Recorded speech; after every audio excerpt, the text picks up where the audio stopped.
pag kami ginagawa ka for your betterment, parang hindi nila masuportahan ng maayos. Talagang mag-aaksaya ka ng oras doon. Oo, actually, yun yung concern nila na paano kailangan pa mag-aral. O kaya, yung sa akin kasi, di ba, mas sports ako. Tapos parang tanggal mo lang ang stress na parang, bakit kailangan mo pa mag-ganyan? Di ba pwede magpahinga ka na lang? Tapos parang ako, hindi ko ma-explain sa kanila, hindi nila maintindihan na yun yung pahinga ko.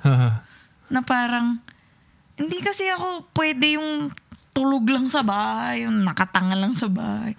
Like, may days for that. Pero, di ba? Actually, kahit lang yung tulog na yun, kailangan mo yun. Kung nakahilata ka sa bahay, although, siguro, sabihin natin may chores na kailangan mong gawin. Sige, ginawa mo na. Tapos nakahilata ka sa bahay, parang tatamad-tamad ka. Yun naman yung parang, hindi mo rin alam kung sa kalulog. The Dinkwab Show.